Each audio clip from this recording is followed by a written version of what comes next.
ரசிகர்கள் தான் தொண்டர்கள் ஆயிருக்காங்க. கண்டிப்பா இந்த ரசிகர்கள் வந்து அவரை பார்க்கறதுக்காக மட்டும் வரல. இது கண்டிப்பா ஓட்டா மாறும். அது இன்னும் ஒரு கொஞ்ச நாள்ல தெரிய வரும். இப்ப பொதுவாவே எந்த ஒரு கட்சி தலைவர்களுக்கும் இல்லாத ஒரு விமர்சனம் அப்படிங்கிறது வந்து விஜய் அவர்களுக்கு அதிகமாவே இருக்கு. ஸ்டார்டிங்ல இருந்து அவருடைய பர்சனல் லைஃப் வரைக்கும் போயிருக்கு இல்லையா இந்த விமர்சனம். இதை நீங்க எப்படி பாக்குறீங்க? அவருக்கு விமர்சனம் வர வர அவர் மேல மேல முன்னேறிட்டே தான் இருப்பாரு. கண்டிப்பா.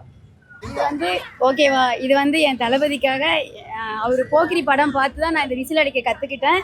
ஸோ அதனால ஒரு விசில் அவருக்காக விசில் போடுறேன்.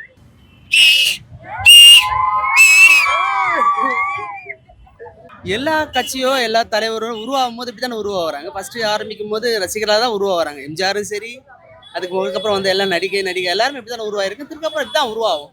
இதுதான் நேச்சுரல்.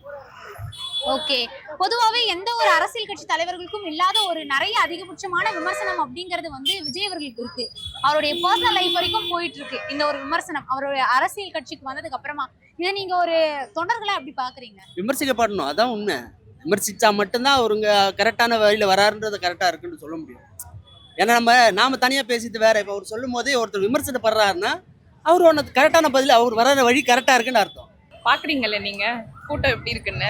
இது காசு கொடுத்து சேர்ற கூட்டமா கிடையாது, இது தானா சேர்ற கூட்டம். நான் இப்போ வீட்டுல சும்மா படுத்துட்டு லைவ் பார்த்துட்டு இருந்தேன்.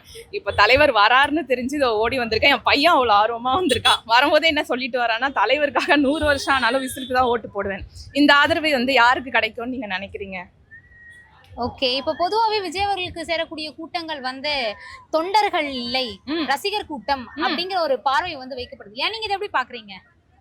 இப்போ உதயநிதி ஸ்டாலினுக்கு கூட்டம் வராங்க, சாருக்கு ஸ்டாலின் சாருக்கு கூட்டம் வராங்க. அவங்கள ரசிச்சும் பார்க்குறாங்க. அவங்க ஓட்டு தானே போடுறாங்க. தலைவரை நாங்கள் ரசிக்கிறோம், ஒரு ரோல் மாடலாக எடுத்துக்கிறோம், ஓட்டு போடுறோம், மாற்றங்காக நாங்கள் வெயிட் பண்ணுறோம். கண்டிப்பாக இந்த கூட்டம் ஒரு பெரிய புரட்சியை கண்டிப்பாக செய்யும்.